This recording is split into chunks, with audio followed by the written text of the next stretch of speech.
अब जैसे मैं एक ह्यूमन ज्योग्राफी का एग्जांपल लेता हूं, मैंने जब मैप की क्लास कराई थी तो उसमें ये बताया भी था, और आज इसमें मैं अलग अलग तरीके से इसको जोड़ने का प्रयास करूंगा। फॉर एग्जांपल जैसे हम बात करें तो अब जब हम मानव भूगोल में आते हैं तो हम ढेर सारे जनजातीय लोगों के बारे में पढ़ते हैं, ट्राइबल ग्रुप्स के बारे में पढ़ते हैं। आपको पता है कि क्वेश्चन वहां से अक्सर आता रहता है, क्योंकि ट्राइबल पीपल एक खास तरह के आर्ट एंड कल्चर को भी जन्म देते हैं, एक खास तरह के जो है वो कला और संस्कृति को भी जन्म देते हैं। अब अगर मैं भारत में पाई जाने वाली उन जनजातियों को अगर मैप करना शुरू करूं, उनके बारे में बात करना शुरू करूं, उनके आर्ट एंड कल्चर से आपको जोड़ सकूं, तो आपको विजुअलाइजेशन करने में बहुत आसानी होगी। साथ ही साथ इसमें जो कुछ नया आया है उसको भी हम समझ सके। जैसे लद्दाख क्षेत्र में जाते हैं और हम एक ऐसी जनजाति के बारे में बात करते हैं जो चांगथांग में रहता है, और ये कैसी है, ट्राइबल कम्युनिटी, खाना बदोश जनजाति। अगर कोई मेरा पुराना स्टूडेंट एनसीईआरटी का इसमें होगा तो जो ट्राइबल कम्युनिटीज के साथ साथ जो खाना बदोश यानी नोमैडिक हैं ये सारे के सारे। सो नोमैडिक्स कैसे काम करते हैं, नोमैडिक्स यानी खाना बदोश क्यों होते हैं वो खाना बदोश, क्या रीजन होता है कि उनके पास अपना परमानेंट सेटलमेंट नहीं होता और वो उनके पास परमानेंट इकोनॉमिक सिस्टम डेवलप नहीं होता है। तो आज वो समझ गए होंगे कि मैंने इस शब्द के बारे में बताया था। तो बेसिकली इससे आपको क्या हुआ कि आपने एक ही जगह पर वो सारा का सारा सिस्टम देख लिया, कौन कौन से सेगमेंट है। आप अरुणाचल प्रदेश में जाते हैं और एक ऐसे जनजाति, ऐसे ट्राइबल कम्युनिटी के बारे में जानते हैं जो मोन्यूल क्षेत्र में, पहाड़ी क्षेत्र में, जो चीन के साथ लगने वाली सीमा है, वहां पर वो अपना निवास करता है। इसी तरह अगर हम बात करें, ठीक है, एक अब उड़ीसा में जाते हैं और उड़ीसा में एक सपेरा, ठीक है, स्नेक चार्मर्स, एक ऐसा खाना बदोश, ये भी जो है वो लगातार नोमैडिक्स हैं, चलते रहते हैं। और 2015 में जिनको अनुसूचित जाति, ठीक है, अनुसूचित जाति शेड्यूल्ड कास्ट में इनको जो है जोड़ा गया है, और यहां पर ये बेसिकली जो है वो बहुत पुराना एक समुदाय है जिनका स्नेक चार्मिंग का एक बहुत बड़ा आर्ट है, सांप पकड़ने के विशेषज्ञ के रूप में ये जाने जाते हैं। क्लियर है। इसी तरह अगर मध्य प्रदेश में चलते हैं तो बैगा जनजातियों का प्राकृतिक आवास रहा राष्ट्रीय पार्क, वो नेशनल पार्क जहां पर एक खास तरह की जनजाति रहती है जो संरक्षित है, वो बैगा जनजाति। तो वो जगह कौन सी है और उसके बारे में हम क्या ले सकते हैं बात। मणिपुर की अगर हम बात करें तो यहां पर ऐसी आदिवासी बस्तियां जो पैती, हमार और गंगते, पैती, हमार और गंगते जनजातियां कहां पर रहती हैं, इनकी क्या खास बात है, ठीक है। तो मेरी क्लास हिंदी और इंग्लिश दोनों में होती है, राइट, इसमें टेंशन लेने की जरूरत नहीं है, हिंदी और इंग्लिश बोथ।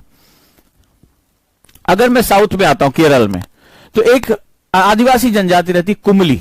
अब आपको यह पता चल जाएगा कि ये बेसिकली कहां रह रही है, इनकी क्या खास बात है, इनका कल्चरल सेटअप क्या है, ये किस तरह के नृत्य, किस तरह का आर्ट एंड कल्चर ये अपने साथ कैरी करते हैं। यही केरल में अगर हम बात करें तो मुथुवन, ठीक है, एक ऐसी ट्राइब जिसका नाम मुथुवन है, और वो बेसिकली जो हमारे वाइल्ड लाइफ सेंचुरीज हैं, जो वन्यजीव अभयारण्य है, वहां रहती हैं। तो इनका क्या है, ये पूरे ज्योग्राफी का हिस्सा है जिसको आप विजुअलाइज करते हुए इसको देख सकते हैं। गांधीनगर की बात करें, गुजरात के आसपास की, तो एक खास तौर पे एक जो है वो चरवाहा समुदाय है, एक हर्डर है यहाँ पे, जो बेसिकली कहां पर बन्नी घास भूमियां। तो अगर मैं तुमसे पूछूं कि बन्नी ग्रासलैंड्स, ये ग्रासलैंड्स हैं, एक खास तरह का क्लाइमेटिक सेगमेंट्स होता है, वो कहां पाया जाता है और ये चरवाहा समुदाय कहां रहता है। तो ज्योग्राफी पढ़ने का एक तरीका आपके पास ये भी है कि आप मैपिंग के माध्यम से ज्योग्राफी पढ़ सकते हैं। फॉर एग्जाम्पल मैं हिस्ट्री की बात करता हूं, अब मैं हिस्ट्री के बारे में बात कर रहा हूं और कल मैं यहां पर आपको इसके बारे में एक डिस्कस करना शुरू करूंगा। आपने बहुत सी चीजों के बारे में सुना होगा, फॉर एग्जांपल सुवर्ण रेखा नदी हो गई।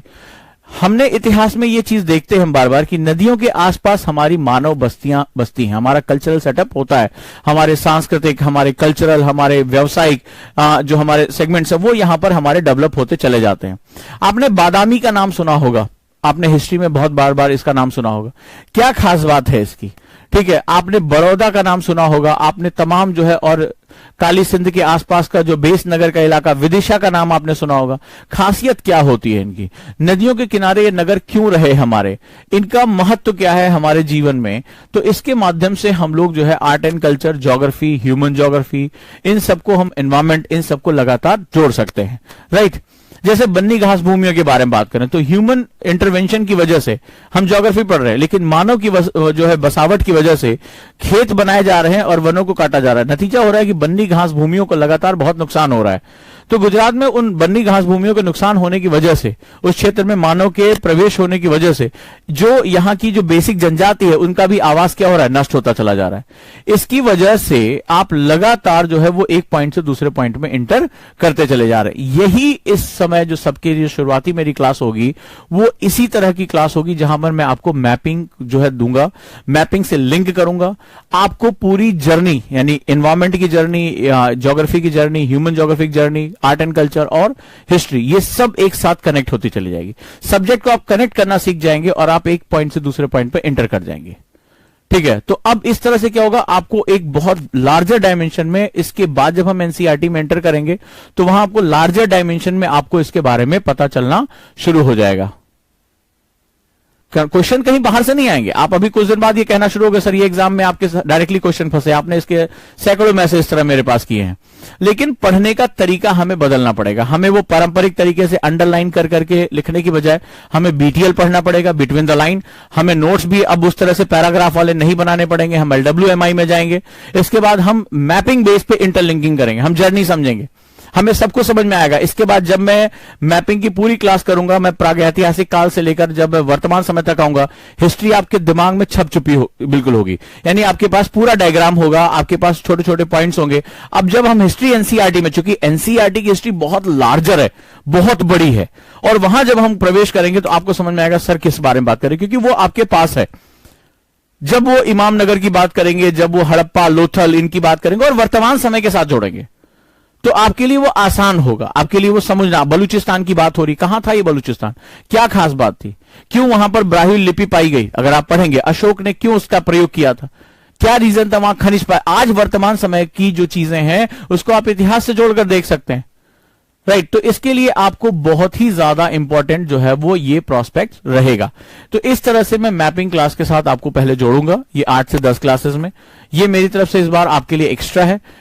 शुरुआत में आपको उलझन हो सकती है, लेकिन धीरे धीरे आपको जब पूरी ज्योग्राफी विजुलाइज हो जाएगी, पूरी हिस्ट्री विजुलाइज हो जाएगी, तो आपको समझ में आएगा अच्छा अब सर के साथ चलने में और मजा आएगा। फिर जब वहां आपको कनेक्ट करता जाऊंगा तो धीरे धीरे वो चीजें हमारे लिए बहुत आसान हो जाएंगी, राइट। इंटरडिसिप्लिनरी अप्रोच क्या होता है? इंटरडिसिप्लिनरी अप्रोच ये होता है कि आप एक सब्जेक्ट से दूसरे सब्जेक्ट, बहुत अच्छा क्वेश्चन है कि आप कैसे जा सकते हैं। फॉर एग्जांपल, अगर मैं इकोनॉमी पढ़ रहा हूं और इकोनॉमी में मैं एक ऐसे समाज के बारे में पढ़ रहा हूं, इकोनॉमी स्लो है, फॉर एग्जांपल इंडिया में फार्म लॉ को लेकर इतनी बात हो रही, कृषि कानूनों को लेकर, बहुत अच्छा क्वेश्चन इन्होंने पूछा, जवाब पहले इनका सुनो। लेकिन सवाल है कि अगर आप पुरानी किताबों से पढ़ना शुरू करेंगे, आप पुरानी एनसीईआरटी उठा लें या कोई भी बुक उठा लें, तो भारत को एक कृषि प्रधान देश कहा गया, हाँ या ना, मुझे आप जवाब चाहिए आपसे। भारत को एक कृषि प्रधान देश कहा गया है, ये एग्रीकल्चर डोमिनेंट कंट्री है, जहां भारत की 55% आबादी जो है वो कृषि में संलग्न है। और अगर आपने, अब देखिए मैं आपको एग्रीकल्चर पढ़ा रहा हूं, मैं आपको एक सेगमेंट बता रहा हूं। अब सवाल यह है, जब इन्होंने बहुत अच्छा क्वेश्चन पूछा, इसका जवाब भी इनको उतना अच्छा मिलना चाहिए। अंतर विषय क्या होता है, कैसे, क्यों मैं जो है मैपिंग के थ्रू इसको इंटरलिंक करने जा रहा हूं। तो मैं एग्रीकल्चर की बात कर रहा हूं, छोटा सा एग्जांपल ले लेते हैं। मेरे बच्चे जो अभी पढ़ चुके हैं वो जानते हैं कि मैंने क्या बात की, उसको लिंक कर लेंगे, मुझे बहुत कॉन्फिडेंस उनके ऊपर। अब एग्रीकल्चर जो है, जैसे ही आप इकोनॉमी में आते हैं, इकोनॉमी में आपको पता चलता है ये प्राइमरी सेक्टर है, प्राथमिक क्षेत्र है, यानी ये उद्योगों में प्रथम आता है, ठीक है। पहला ये होता है primary, secondary and tertiary. Economy में आपको पढ़ाया जाता है कि 3 क्षेत्र अर्थव्यवस्था के होते हैं, प्राइमरी जिसको एग्रीकल्चर कहते हैं, सेकेंडरी जिसको उद्योग कहते हैं, और टर्सरी जिसको सेवा क्षेत्र कहा जाता है। क्लियर हो गया? अब आप यहां पर समझ गए। तो एग्रीकल्चर में आपने देखा कि अगर आप हिस्ट्री पढ़ते हैं, अब जैसे मेरे बच्चों ने जब हिस्ट्री मेरे साथ पढ़ी, प्रॉब्लम के लिए आपको इतिहास उठाना पड़ेगा कि लैंड तो यार किसी के पास बची नहीं, और उससे भी पहले आपको कंपनी के शासन पे जाना पड़ेगा कि कैसे उन्होंने भारत की जो हस्तशिल्प है, भारत का जो सेगमेंट है वो बर्बाद कर दिया। अब इंटरडिसिप्लिनरी की पावर देखिए, बड़े ध्यान समझिएगा, जितने भी बच्चे तैयारी करने जा रहे हैं, अगर ये इंटरडिसिप्लिनरी अप्रोच नहीं है तो यूपीएससी आपसे ये नहीं पूछेगा भारतीय कृषि से आपका क्या तात्पर्य है, ये नहीं क्वेश्चन पूछेगा वो। ये यूनिवर्सिटी में अपने कॉलेज में छोड़ाओ, यूपीएससी बहुत डेप्थ में जाकर आपका दिमाग निचोड़ लेता है, और यूपीएससी है ये इंटरडिसिप्लिनरी अप्रोच। अब देखो क्या होगा, मुझे आज भारत के हम कानून क्यों लेकर आ रहे हैं, हमने 3 जो है कानून क्यों बनाए थे, या भारत में हम कृषि सुधारों के बारे में बात क्यों कर रहे हैं। सुधार इसलिए करते क्योंकि बिगड़ा हुआ है, कहते ना इसको सुधार दो मास्टर साहब, अरे बिगड़ा हुआ तब तो सुधार रहे ना उसको। इसका मतलब है आज जो हमारे पास एग्रीकल्चर के जो सेगमेंट्स हैं, एग्रीकल्चर में बहुत सी बिगड़ी हुई बातें हैं, वो भी मैं आऊंगा। अब मुझे इस बात को समझने के लिए मुझे इतिहास खंगालना पड़ेगा प्रॉब्लम कहां से। अगर तुम आज प्रॉब्लम समझने की कोशिश करो कभी नहीं समझ पाओगे। आज प्रधानमंत्री ने कहा कि भारत में एग्रीकल्चर में 80% लोग ऐसे हैं जिनके पास 2 हेक्टेयर से कम भूमि है। ये उन्होंने कहा, ये फैक्ट है। भारत में एक्चुअली में 1.3 हेक्टेयर भूमि है, प्रति व्यक्ति के हिसाब से उपलब्ध है। मान लेते हैं 2 हेक्टेयर भूमि है, तो इसका मतलब है ये 2 हेक्टेयर की बात आई कहां से? क्योंकि अगर आप मेडाइवल हिस्ट्री पढ़ते हो तो भाई भूमि का स्वामी तो राजा या बादशाह होता था। तो कहां से ऐसा चेंज आया कि भूमि खरीदने बेचने की चीज हो गई? आप इतिहास में जाकर, हिस्ट्री में जाकर आप इसकी पड़ताल करते, आप पाते हैं कि किस तरह से हमारे यहां जो उद्योग थे, हैंडीक्राफ्ट था, दस्तकारी, इसको खत्म किया गया। लैंड के ऊपर प्रेशर बढ़ा, एग्रीकल्चर नीचे आ गया और एग्रीकल्चर को फिर खरीदने बेचने की चीज कर दी गई। और वहां पर जो है अंग्रेजों ने जो तमाम जमींदारी व्यवस्था और इस तरह की व्यवस्था की, लैंडलॉर्ड वो लेकर आए। उससे क्या हुआ, धीरे धीरे जो काश्तकार था, जो पीजेंट था, किसान नहीं, फार्मर नहीं, पीजेंट जो था, वो धीरे धीरे क्या हुआ, निचुड़ता चला गया। ठीक है, और एक व्यवस्था आती ऐसी चली गई जहां सप्लाई चेन लंबी हो गई, बहुत लंबा। अंग्रेज जमींदार को जमींदार, साहूकार को साहूकार, कृषक को नोचना शुरू कर दिया। तो वो बीमारी आती चली गई। आजादी के बाद इसको एड्रेस किया जाना था, नहीं एड्रेस कर पाया। 2 तरह से एड्रेस होना था। एक होता है प्रत्यक्ष। अब ध्यान से देखो, इकोनॉमी को समझने के लिए भी अब तुम्हें आजादी के बाद का इतिहास पढ़ना पड़ेगा। अब आगे इसमें तुम्हें क्या करना है, रिफॉर्म करना है। अब ध्यान से समझते जाओ, ये कितना बवाली मैं तुम्हारे सामने लिखूंगा और एनसीईआरटी में तुम्हें कैसे पकड़ना, चाहे खुद से पढ़ो, मेरे साथ पढ़ो, कैसे भी पढ़ो, लेकिन पढ़ना तुम्हें ऐसे ही है। नहीं तो इंटरडिसिप्लिनरी अप्रोच नहीं क्रिएट कर पाओगे तो कभी नहीं समझो। अब जो बोर्ड पे होने जा रहा है उसको ध्यान से देखो कि मुझे रिफॉर्म करना है, मुझे सुधार करने हैं। सुधार 2 होंगे, एक प्रत्यक्ष होगा, डायरेक्ट, जैसे आप फॉर्म लॉ लेकर आए थे, आप बिल लेकर आए थे, आपने 3 कानून बनाए, इससे पहले भी तमाम कानून, एमएसपी पे बात चल रही है, तमाम तरह की, मैं इसके लेफ्ट में नहीं जाऊंगा कौन सही कौन गलत है। और दूसरा एक होता है अप्रत्यक्ष। प्रॉब्लम क्या है? प्रॉब्लम कहता है कि एग्रीकल्चर में जो लैंड है उसके ऊपर प्रेशर बहुत ज्यादा है।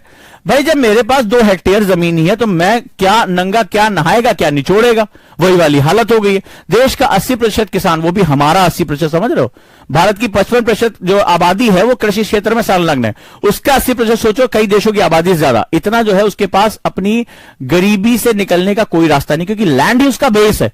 और भूमि सुधार तुम्हारे देश में कभी बहुत ज्यादा जो है वो सबसे नहीं हो पाए। तो तुम्हें 2 काम करना पड़ेगा। जहां से बात बिगड़ी है वहीं सुधारनी पड़ेगी। बिगड़ी क्यों थी? बिगड़ी इसलिए थी कि वहां के राजे महाराजाओं को अंग्रेजों ने खत्म किया, उनको पेंशन देकर किनारे कर दिया। ठीक है, और जितने भी दस्तकारी थी उन्होंने अपना बाजार भारत को बनाने के लिए, भारत को बर्बाद कर देने के लिए उन्होंने भारत के हैंडीक्राफ्ट को, भारत के कुटीर उद्योग को खत्म कर दिया, कॉटेज इंडस्ट्री को, और सारे के सारे लोग आ गए लैंड पे।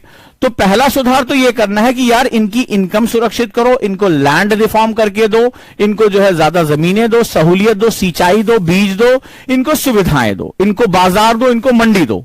दूसरा अप्रत्यक्ष यानी इनडायरेक्ट तरीका यह है कि इसमें से लोगों को निकालकर इंडस्ट्री में लेकर चले जाओ। भाई मुझे क्या जरूरत है खेती करने की अगर मेरे इंडस्ट्रियलाइजेशन बहुत अच्छा रहा। चाइना का मॉडल देख लो, चाइना अपनी बड़ी से बड़ी आबादी को इंडस्ट्री में कन्वर्ट करा ले गया, तो लैंड के ऊपर प्रेशर क्या हो गया, कम हो गया। ये सर्विस सेक्टर में लेके चले जाओ, सेकेंडरी या टर्सरी में लेकर चलो, ये इनडायरेक्ट है। तो ये क्या करेगा, ये खींचकर वहां से लोगों को निकाल देगा, लैंड पर व्यक्ति जो है वो ज्यादा से ज्यादा अवेलेबल होगी। तो ये 2 तुम्हें काम करने थे। प्रत्यक्ष रूप में तुम्हें ढेर सारी चीजें करनी थी, आपको उसको लैंड देना था, उसको जो है वो क्या करना, मार्केट देना था। और सबसे बड़ी बात अब मैं बात करने आ रहा हूं, और वो सबसे बड़ी बात थी, अब ये तो कहेंगे साहब इकोनॉमी आप पढ़ा रहे हैं, आ जाओ। जब हम प्राइमरी सेक्टर है, प्राथमिक सेक्टर है, और इसको हम उद्योग कहते हैं, तो उद्योग में पहली शर्त होती है, उद्योग में चाहिए होता है निवेश। निवेश का मतलब होता है इन्वेस्टमेंट। उद्योग में चाहिए होता है निवेश। क्यों करते हैं? Why we do investment? Because of value addition. हम किसी भी चीज में वैल्यू एडिशन करते हैं। किसी भी राष्ट्र में वैल्यू एडिशन यानी मूल्यवर्धन सबसे जरूरी शर्त होती है। मूल्यवर्धन का मतलब होता है पॉजिटिव वे में जाना। ठीक है भाई, आपने किया तो आपको निवेश यानी इन्वेस्टमेंट करना पड़ेगा, आपको वैल्यू एडिशन करना पड़ेगा। जब वैल्यू एडिशन शब्द आप सुनते हैं तो आपको लगता है अच्छा ये हमने पैसा लगाया घटाक से, इधर जो है इधर हम आलू डालेंगे उधर सोना निकलेगा। ठीक है, तो यहां हम क्या करेंगे, निवेश करेंगे, वैल्यू एडिशन नहीं। वैल्यू एडिशन के भी डायमेंशंस होते हैं। वैल्यू एडिशन में पहली शर्त होती है, मान लीजिए वैल्यू एडिशन आपको करना है, आज आप किसी गांव देहात में है, आज आप सोच रहे हैं एनसीईआरटी बहुत कठिन है, लेकिन आपने आईएएस बनने का सपना देख लिया। अब मैं कितने भी नए तरीके, मैंने कहा एलडब्ल्यूएमआई नोट्स बनवाऊंगा, मैं तुमसे कह रहा हूं इंटरडिसिप्लिनरी पढ़ाऊंगा, मैपिंग भी करा रहा हूं, बीटीएल भी करा रहा हूं, लेकिन आप कुछ नहीं करना चाहते। आप कह रहे नहीं सर हम तो आंख बंद करके सोते रहेंगे आराम से, बस आप पढ़ाइए, आप पढ़ाइए, आप बताइए आईएएस बनेंगे नहीं। अब आप में से कोई पूछ ले, यानी अगर पहली शर्त क्या है वैल्यू एडिशन की, पहली the first condition of the value addition is self involvement. ध्यान से समझो, सेल्फ इन्वॉल्वमेंट। क्वेश्चन है एक मेरा, प्रधानमंत्री ने कहा कि हम देश के कुछ लोगों को समझा नहीं सके फार्म बिल क्या है, बट आप इनके लिए रोना रो रहे हैं। 80% किसान, कहां है वो किसान जो अपने जीवन में परिवर्तन करना चाहते हैं? क्यों वो बिल के सपोर्ट में नहीं आ रहे? जब ये उनके जीवन में परिवर्तित होगा, जब जो भूमिपति हैं, जो लैंडलॉर्ड्स हैं, उनसे जमीनें ली जाएंगी, जो है वो दूसरों खेतों पे काम कर रहे हैं, उनके लिए अपने लिए सुविधाएं होंगी, तो उनको आगे बढ़ना चाहिए था ना। वो चाहे आंदोलन में आए चाहे ना आए, लेकिन कृषि में सुधार की पहली जिम्मेदारी किसकी है कि मुझे नई फसलें लेनी है। आज के बहुत से यूथ है जो एग्रीकल्चर मार्केट में एंटर कर रहे हैं, वो पढ़ रहे हैं, लिख रहे हैं, अच्छी तरह से खेती कर रहे हैं, organic farming, hydroponics, organic farming, वो बाहर बेच रहे हैं उसको। तो पहली जिम्मेदारी वैल्यू एडिशन की किसकी है? मान लो मैं तुम्हें लाख गला फाल के पढ़ा दूं, मैं तुम्हें बेस्ट से बेस्ट पढ़ा दूं, लेकिन अगर तुम तैयार नहीं, सेल्फ इन्वॉल्वमेंट नहीं कर, तुम्हें पढ़ ही नहीं रहे हो, तुम सुन ही नहीं रहे हो, तो फिर जब पहली शर्त तुम सेल्फ जो इन्वॉल्वमेंट नहीं कर रहे हो, यानी तुम खुद जो शुरुआत नहीं करो, तो कभी भी वैल्यू एडिशन की शुरुआत नहीं हो सकती, नहीं हो सकती। सरकार क्या कर रही है, गवर्नमेंट ऑर्गेनाइजेशन क्या कर रही है, डजंट मैटर। जब तक, याद रखिएगा, जब तक आप शुरुआत नहीं करते हैं, तब तक आप कभी भी वैल्यू एडिशन की शुरुआत नहीं कर सकते। और कोई भी अर्थव्यवस्था, आज की सबसे प्रगतिशील अर्थव्यवस्था है वैल्यू एडिशन बेस्ड अर्थव्यवस्थाएं होती, याद रखिएगा। जितनी भी इकॉनमी है वैल्यू बेस्ड यानी मूल्यवर्धन बेस्ड इकोनॉमीज होती हैं।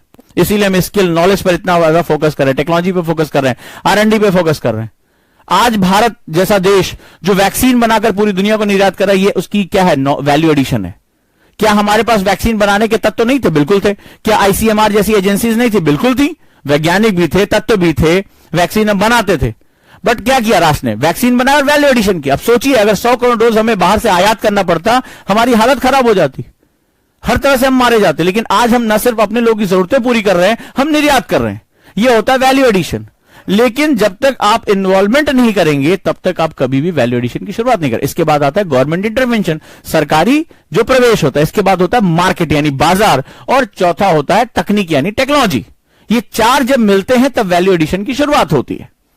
लेकिन आप एक ऐसे समाज में अब आ जाइए, इकोनॉमी से निकलकर सोसाइटी में। अब देखिए इंटरडिसिप्लिनरी अप्रोच कैसे होता है।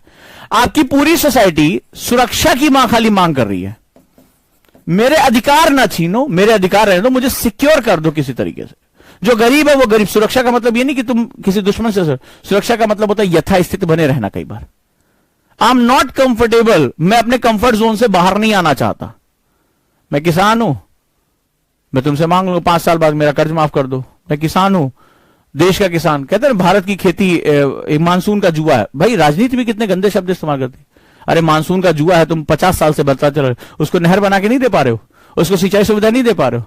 भारतीय कृषि घाटे का सौदा है, आपने कई किताबों में पढ़ा होगा। तुम बता ही रहे हो कि ये उद्योग डूबने के लिए बना, जब तुम उसको बार बार बोल रहे हो घाटे का सौदा, तो कहां से अपने लिए वैल्यू एडिशन करेगा?